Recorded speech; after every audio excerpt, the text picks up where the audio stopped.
दक्षिणेला देवगिरी नावाचा एक उत्तुंग आणि रमणीय पर्वत आहे.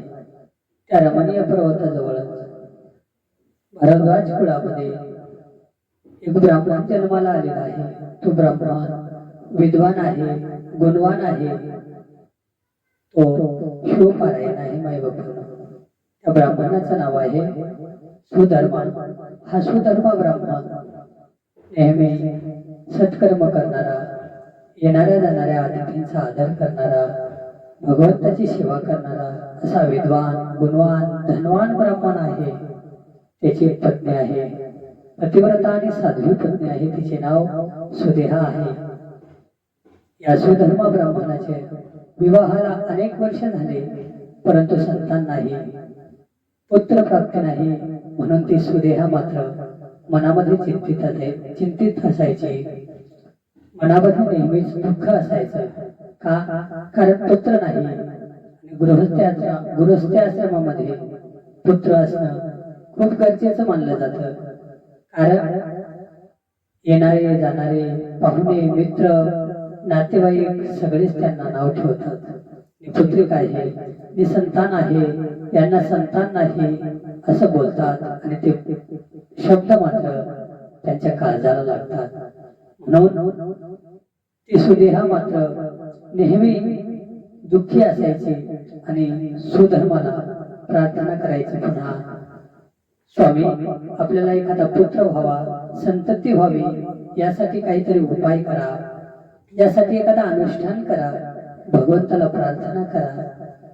परंतु सुधर्मा हा ज्ञानी असल्यामुळे त्याला त्या गोष्टीची काही जास्त चिंता वाटत नव्हती. आपल्याला संतान नाही, तो नेहमीच परमार्थामध्ये मग्न असायचा मायबापांना.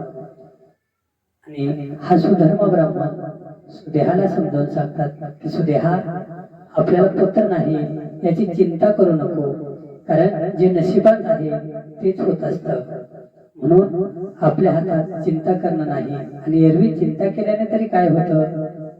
संत कबीरदास म्हणतात, चिंता से घटे चतुराई, दुख से घटे शरीर, पाप से घटे लक्ष्मी, कह गए दास कबीर. चिंता केल्याने विद्वान जरी माणूस असला तरी चिंताने त्याची चतुराई घटत असते. चिंता से घटे शरीर, चिंता से घटे चतुराई, दुख से घटे शरीर. बलाढ्य हे शरीर आहे, पण त्याला एखादा बिमारी, आजार जर लागला मायबापांनो, तर ते शरीर घटत असतं, जीर्ण होत असतं. म्हणून चिंता से घटे चतुराई, दुख से घटे शरीर, पाप से घटे लक्ष्मी. धन खूप आहे, परंतु अनितीने कमवलेला आहे, तर ते जास्त दिवस टिकत नसतं. म्हणून पाप से घटे लक्ष्मी, कह गए दास कबीर. धन आहे, आपली जेवढी इन्कम आहे त्याच्या 10% आपण दान धर्म केला पाहिजे, तर ते 90% आपली जी संपत्ती आहे त्याचं योग्य प्रकारे सांभाळत असतं. म्हणून म्हणतात, तन की शुद्धि स्नान से, धन की शुद्धि दान से, और मन की शुद्धि ध्यान से. म्हणून तन शुद्ध करायचं असेल तर स्नान करा, धन शुद्ध करायचं असेल तर दान करा, आणि मन शुद्ध करायचं असेल तर भगवंताचं ध्यान करा. 100 कामं सोडून स्नान करा, 1000 कामं सोडून भोजन करा, आणि लाख काम असले तरी सोडून दान करा, कोट्यावधी जरी काम असले तरी सोडून भजन करा. कारण तुका म्हणे येथे भजन प्रमाण. म्हणून हा सुधर्मा ब्राह्मण त्या सुदेहाला समजून सांगतात, परंतु सुदेहाचं काही याच्याकडे लक्ष नाही. सुदेहा पुन्हा पुन्हा त्या सुधर्मा ब्राह्मणाला विनंती करते, नाथ स्वामी आपल्याला एखादा पुत्र व्हावा, याच्यासाठी काहीतरी उपाय करा, अनुष्ठान करा. मात्र सुधर्मा त्याला समजावून सांगतात की सुदेहा, कोण कोणाची माता आहे, कोण कोणाचा पिता आहे, कोण कोणाचा पुत्र आहे, आणि कोण कोणाचा बंधू आहे, कोण कोणाची बहीण आहे, येथे सर्व स्वार्थी आहे. जन हे सुखाचे, दिल्या घेतल्याचे, अंत हे काळीचे कोणी नाही. ते सर्व नाते हे स्वार्थासाठी आहे. एरवी आपल्या इथे भगवंताशिवाय कोणीही नाही. तू तो काया नगर का सौदागर, तुझे अपने वतन पे जाना है. बाप कहे बेटा मेरा, बेटा कहे बाप मेरा, ना तो बेटा बाप का है, ना बाप बेटे का है, ये तो जन्म देने का नाता है। तो काया नगर का सौदागर, तुझे अपने वतन पे जाना है। सास कहे जमाई मेरा, जमाई कहे सास मेरी, ना जमाई सास का है, ना सास जमाई की, ये तो बेटी देने का नाता है। अरे तू काया नगर का सौदागर, तुझे अपने वतन पे जाना है। बहन कहे भाई मेरा है, भाई कहे बहन मेरी है, ना बहन भाई की है, ना भाई बहन का है, ये तो रक्षा बंधन का नाता है। अरे तू काया नगर का सौदागर, तुझे अपने वतन पे जाना है। हे साधक कबीरदास महाराजांना विचारतात, का हो कबीरदास महाराज, तुम्ही म्हणतात की कोणी कोणाचे नाही, सगळे स्वार्थी आहे, मग तुम्ही कमालाने तुमचं काही नातं आहेत ना? तेव्हा कबीरदास महाराज म्हणतात, हो आमचंही नातं सांगतो। कबीर कहे कमाल मेरा है, कमाल कहे कबीर मेरा है, ना तो कमाल कबीर का है, ना कबीर कमाल का है, ये तो हरि गुण गाने का नाता है। अरे तू काया नगर का सौदागर, तुझे अपने वतन पे जाना है। इथे कोणीच कुणाचे नाही, जे आपल्याला नातेसंबंध वाटतात ते सगळे स्वार्थी आहे। म्हणून नेहमी भगवंताचे चिंतन करा, चिंता करू नकोस देहा, चिंतन कर। चिंता आणि चिता याच्यामध्ये काही जास्त फरक नाही। चिता आणि चिंतामध्ये एका अनुस्वाराचा फरक आहे। चिंता या शब्दावरचा अनुस्वार काढला तर चिता राहते, आणि चिता ही माणसाला एकदाच जाळून भस्म करते, मात्र चिंता क्षणोक्षणाला माणसाला जाळत असते। म्हणून चिंता करू नका, चिंतन करा, आणि भगवंताचं चिंतन केल्याने आपलं मनोरथ पूर्ण होतं। म्हणून चिंता करू नको, चिंतन कर। मात्र सुदेहा त्याच्याकडे लक्ष देत नाही, आणि सुधर्मा मात्र सुदेहाला म्हणतात की मला सुद्धा त्रास देऊ नको, मला सुद्धा प्रार्थना करू नको पुन्हा पुन्हा, आणि तू सुद्धा चिंता करू नको, भगवंताचं चिंतन कर। वेळ मिळेल तेव्हा त्या भगवंताचं नामस्मरण कर। सुधर्मा आणि सुदेहा मात्र असं सुधर्मा समजून सांगितल्यानंतर सुद्धा सुदेहाला योग्य वाटत नाही, आणि एखादा तरी पुत्र आपल्याला व्हावा अशी सुदेहा पुन्हा पुन्हा विनंती करते। एकदा काही सख्यांसोबत ती सुदेहा शेजारच्या घरी बसलेली असताना त्यांच्यामध्ये काही वाद झालं बोलण्यात, आणि बोलता बोलता वाद झाल्यानंतर एका शेजारणी स्त्रीने सुदेहाची उघड निंदाच केली की तो हे पुत्रिक आहे, तुझं तोंड पाहणं सुद्धा योग्य नाही, काय तुझ्या त्या धनाची, की मी पुत्रवती आहे, माझ्या धनाचा उपयोग माझा पुत्रच घेणार, पण तुझ्या धनाचा धिक्कार असो आणि तुझाही धिक्कार असो। त्या ब्राह्मण स्त्रीचं बोलणं सुदेहाला मात्र काळजाला लागलं। सुदेहा रडत रडत तिथून आपल्या घरी आली, आणि घरी येऊन त्या सुधर्मा ब्राह्मणाला विनंती करते, प्रार्थना करते। तेव्हा सुधर्मा ब्राह्मण सुदेहाला म्हणतात की सुदेहा, लोकांच्या बोलण्याकडे लक्ष देऊ नको, कारण लोकांचं ऐकून जीवन जगत असताना त्रासच होतं। म्हणून लोकांच्या बोलण्याकडे लक्ष न देता आपण आपल्या शिस्तीत आणि आपण आपल्या मस्तीत परमार्थ करणं योग्य आहे का? कारण लोक कुणालाच चांगलं म्हणत नाही, प्रत्येकाला लोक नावच ठेवतात. एखादा माणूस कमी बोलणारा असेल तर लोक त्याला आतल्या गाठीचं म्हणतात, एखादा जास्त बोलणारा असेल तर लोक त्याला वाचाळ म्हणतात. म्हणून लोकांकडे जास्त लक्ष द्यायचं नाही. आपण आपल्या पद्धतीने जीवन जगायचं असेल, ऐकायचं जनाचं आणि करायचं मनाचं. एक दृष्टांत सांगून जातो. एकदा महादेव आणि पार्वती पृथ्वीवरती भ्रमण करण्यासाठी आले आणि पृथ्वीवरती भ्रमण करत असताना नंदीला सोबत घेतलं आणि नंदीवरती आस्वार होऊन महादेव आणि पार्वती भ्रमण करण्यासाठी निघालेले आहे. जाता जाता महादेव आणि पार्वती भजन करत करत पृथ्वीवरती फिरत आहे. पुढच्या चौकामध्ये काही लोक बसलेले होते आणि त्या लोकांनी एकमेकाला चर्चा करायला सुरुवात केली. यांना पहा, दोघही धड धाकट आहे, पायी चालू शकतात, परंतु दोघेही त्या म्हाताऱ्या नंदीवरती बसून त्या नंदीचं प्राण घ्यायचा विचार करतात. त्या नंदीचं बघा ना प्राण, नंदी म्हातारा आहे असा हे झालेला आहे, तरी पण हे दोघं त्या नंदीवरती अस्वार आहे. तेव्हा महादेवांनी पार्वतीला सांगितलं, पार्वती मी पायी चालतो, तू नंदीवरती बस.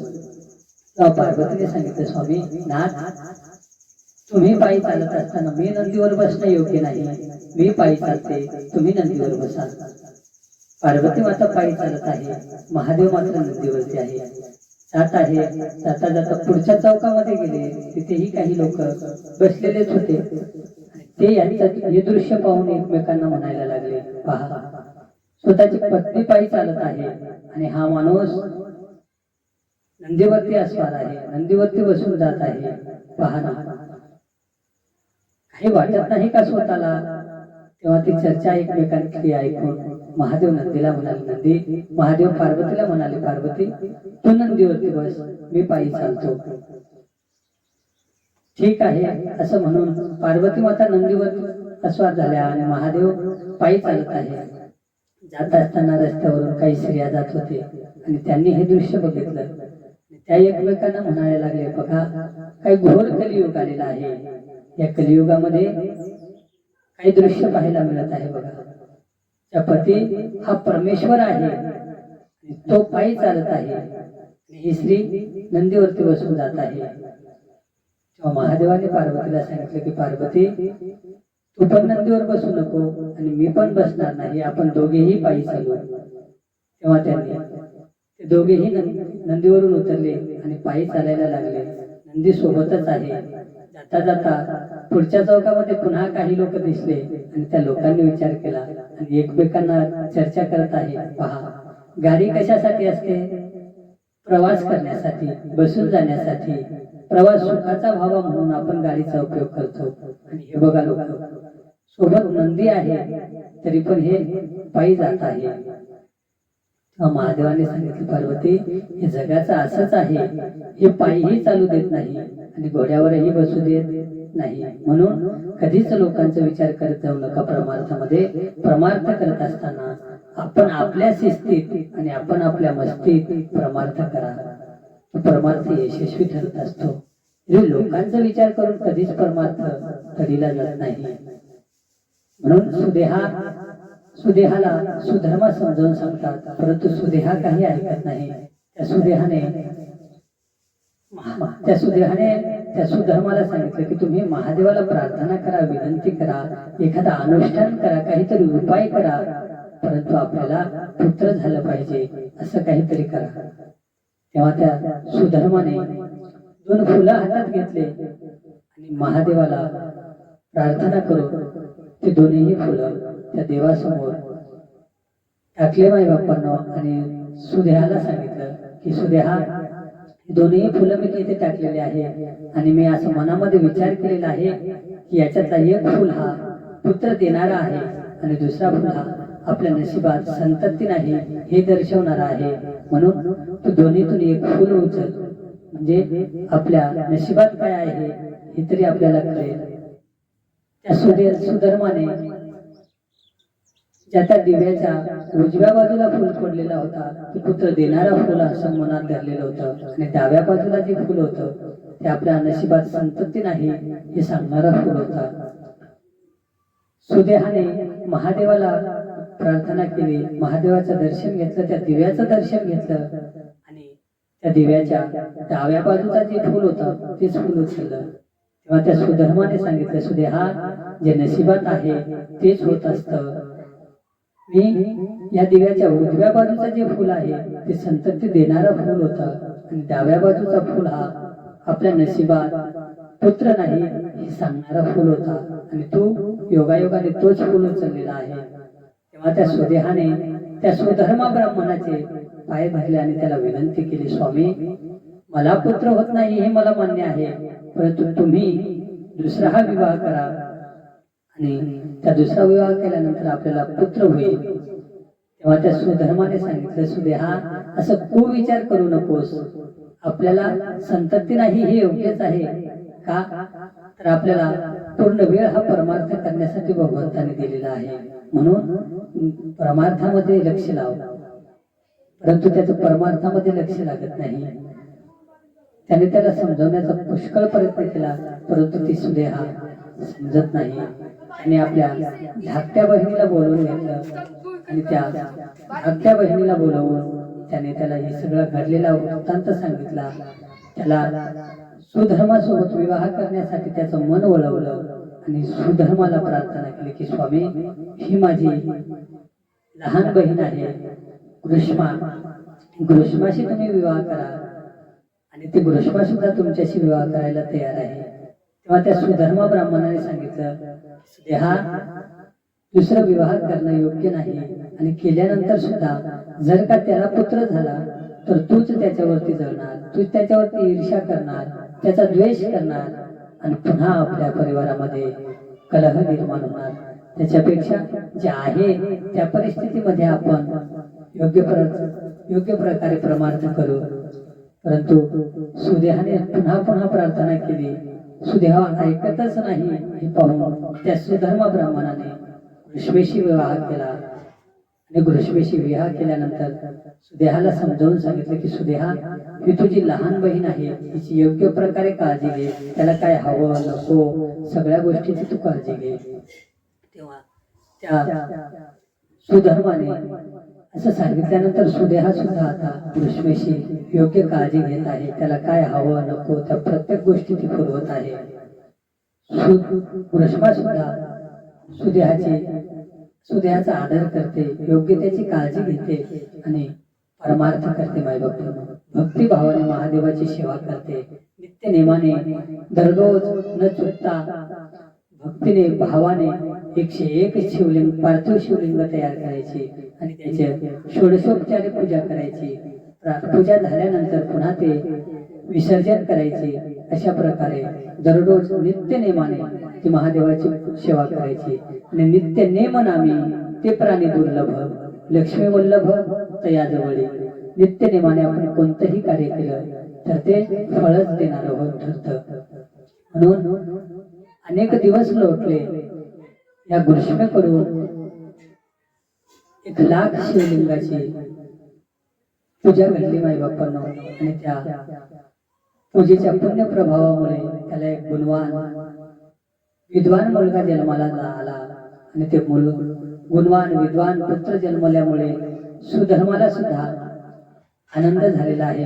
परंतु तो त्याच आनंदामध्ये रमून न जाता आपल्या परमार्थामध्ये वेळ घालत आहे. बघता बघता हा मुलगा मोठा होत आहे. परंतु आता सुदेहाच्या मनामध्ये ईर्ष्या निर्माण झाली, द्वेष निर्माण झालेला आहे. कारण प्रत्येक नातेवाईक, शेजारी, गावातले येणारे जाणारे प्रत्येक लोक ग्रीष्मेचा आणि त्याच्या मुलाचं गोड कौतुक करत असतात. ते कौतुक ऐकून सुदेहा मात्र मनामध्ये दुःखी होते. आणि सुदेहा एक विचार करत आहे की मी निपुत्रिकच होते आणि निपुत्रिकच मरणार आहे, त्या पुत्राचा मला तरी काय फायदा. परंतु तो पुत्र सुदेहालाच आपली आई मानायचा. बघता बघता हा मुलगा मोठा उपवर झालेला आहे. सुधर्मा ब्राह्मणाने त्याच्या पुत्राचा विवाह केल्यानंतर तो आता आनंदाने आपल्या परिवारामध्ये राहत आहे. आता ही भ्रष्मा सुद्धा विचार करते की आतापर्यंत मी दररोज 101 शिवलिंग, पार्थिव शिवलिंग तयार करून त्याची पूजा करायचे, परंतु आतापासून मी 1001 शिवलिंग बनवणार आणि त्या 1001 शिवलिंगाची षोडशोपचारी पूजा करणार. असं विचार करते माई बापांना तू परमार्थ कसं वाढेल. परंतु ही सुदेहा मनामध्ये आता ईर्ष्या निर्माण झालेला आहे. आतापर्यंत ज्या बहिणीची प्रेमाने जागा घेतलेली होती मनामध्ये, तिथे आता ईर्ष्या द्वेष निर्माण झालेला आहे. ती सतत मनामध्ये दुःखी आहे. का? कारण घृष्मेला चहूकडे मान आहे. सगळे लोक घृष्मेचा आदर करतात, परंतु सुधर्मा ब्राह्मण सुद्धा सुदेहालाच आपली प्रिय पत्नी मानत असे. घृष्मा सुद्धा तिला आपली मोठी बहीण मानून तिचा आदर करत असे. घृष्मेचा पुत्र सुद्धा त्या सुदेहालाच आपली आई मानत असे. त्या घृष्मेची सून सुद्धा सुदेहालाच आपले सासू मानत असे. सगळा परिवार तिचा आदर करतो, तिला मान देतो, परंतु तिच्या मनामध्ये ईर्ष्या आहे. आणि का? तर हा घृष्मेचा पुत्र आहे म्हणून त्याने एके दिवशी विचार केला या पुत्रालाच मारून टाकावं, म्हणजे आपल्या मनाला शांती मिळेल आणि हा दुःख नाहीसा होईल. एके दिवशी रात्रीच्या वेळी तिने विचार केला आणि हातामध्ये एक धारदार शस्त्र घेतलं आणि त्या शयनगृहामध्ये ते झोपलेले आहे तिथे जाऊन त्या घृष्मेच्या मुलाचं त्याने त्या धारदार शस्त्राने वार केला आणि बारीक बारीक तुकडे करून एका वस्त्रामध्ये ते गोळा करून त्या गावाच्या शेजारी असलेल्या त्या सरोवरामध्ये जाऊन टाकून दिलं. आणि सकाळी ब्रह्ममुहूर्तावरती सुधर्मा ब्राह्मण घृष्मा ब्रह्ममुहूर्तावरती उठून आपले नित्यक्रम करत आहे. सुदेहा सुद्धा उठली, परंतु सुदेहाच्या मनामध्ये आज एक वेगळाच आनंद आहे. परंतु तो आनंद कुणाला न दाखवता ती नित्यकर्म करत आहे. काही वेळेनंतर त्या घृष्मेची सून सुद्धा झोपेतून जागी झाली आणि बाजूला पाहत आहे तर काय, शेजारी आपले पती नाही. हे पाहिल्यानंतर तिने आजूबाजूला पाहिलं तर काय, त्या शय्येवरती रक्त लागलेलं आहे. इकडे तिकडे मांसाचे बारीक बारीक तुकडे विखुरलेले आहे. हे दृश्य पाहून ती घाबरली आणि ती रडत आहे, आक्रोश करत आहे. ती रडत रडत घृष्मेकडे गेली आणि त्याला आणून ते दृश्य दाखवलं. तिने मनामध्ये विचार केला की आपल्या पतीसोबत काहीतरी विपरीत घडलेलं आहे, म्हणून ती आक्रोश करत आहे. आता त्याचा आवाज ऐकून सुदेहा आणि सुधर्मा सुद्धा तिथे आले. आजूबाजूचे लोक गोळा झालेले आहे. सुधर्मा सुद्धा शोक न करता भगवंताला प्रार्थना करत आहे. घृष्मा सुद्धा भगवंताला प्रार्थना करत आहे. आणि ही सुदेहा मात्र आक्रोश करत आहे. आता लोकांना दाखवण्यासाठी रडत आहे, लोकांना दाखवण्यासाठी ती मनामध्ये दुःख करत आहे, परंतु तिच्या मनामध्ये एक वेगळाच आनंद आहे.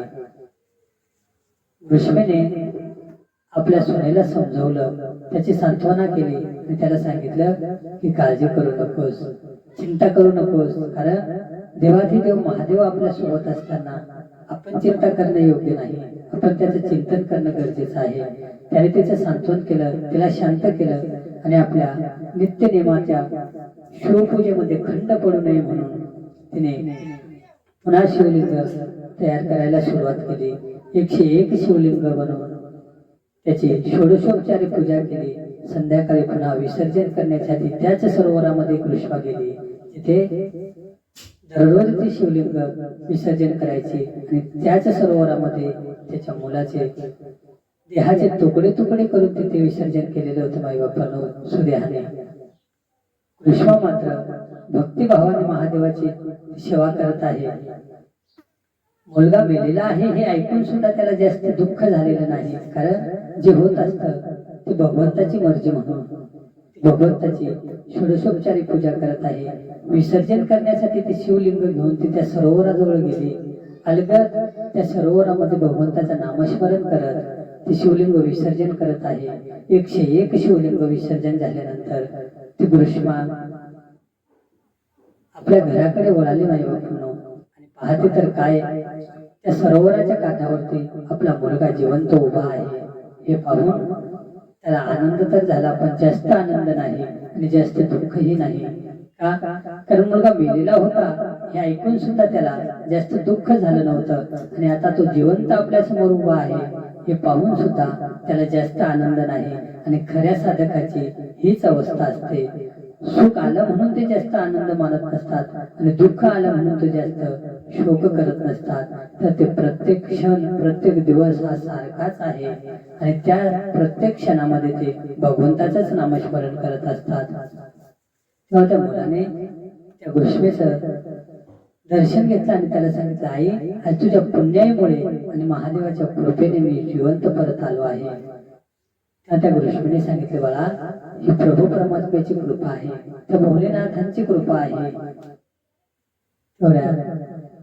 त्या भक्तिभाव पाहून ती ऋषीची भक्तीने महादेव प्रसन्न झाले, आणि प्रसन्न होऊन ते सगुण रूपामध्ये प्रगट झाले. आणि त्यांनी त्या गुरुष्मेला सांगितलं की गुरुष्मा, तुझ्या या भक्तिभावाने मी प्रसन्न आहे, तुला काय वरदान मागायचं मागून घे.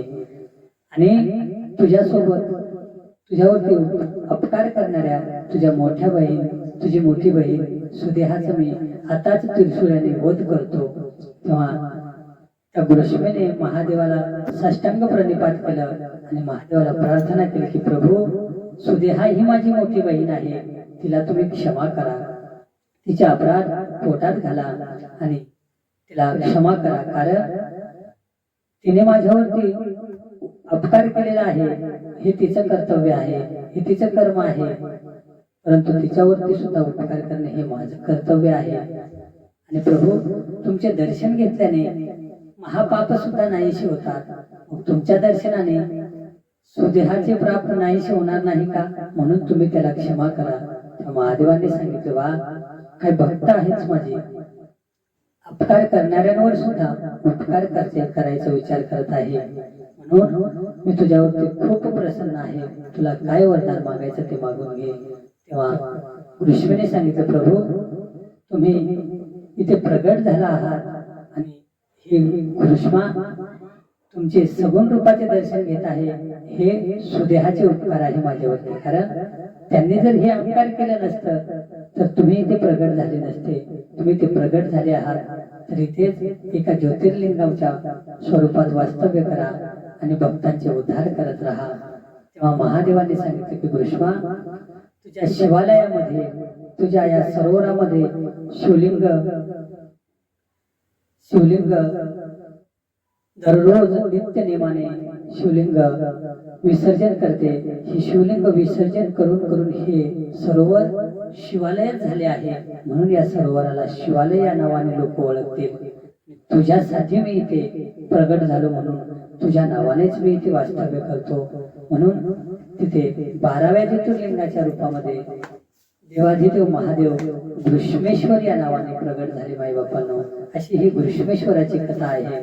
आणि ते घृष्मेश्वर महादेवाच्या दर्शनाने पाप नाहीसे होतात, भक्ताला सुख, समृद्धी, समाधान प्राप्त होत असते. इहलोकात आणि परलोकात त्या भक्तांना सुखच मिळत असतात. म्हणून घृष्मेला, सुदेहाला आणि सुधर्माला अनेक आशीर्वाद देऊ महादेव तिथे ज्योतिर्लिंगाच्या रूपामध्ये प्रगट झाले. जो भक्त महादेवाची पूजा करतो, दर्शन घेतो, त्याला अनेक प्रकारचे सुख प्राप्त होतात. आता सुदेहा, सुधर्मा आणि घृष्मा त्या महादेवाची 108 वेळा प्रदक्षिणा करून त्याचे दर्शन घेतात आणि महादेवाचा जय जयकार करतात. माय बाप्पांनो, अशा प्रकारे या वेरूळ नगरीमध्ये, छत्रपती संभाजीनगर जवळ जे वेरूळ आहे, त्या वेरूळ नगरीमध्ये महादेव घृष्मेश्वर या नावाने प्रगट झाले. माई बापांनो, अशी ही घृष्मेश्वराची कथा, 12व्या ज्योतिर्लिंगाची कथा जो कोणी श्रवण करतो त्याला 12ही ज्योतिर्लिंगाचे पुण्य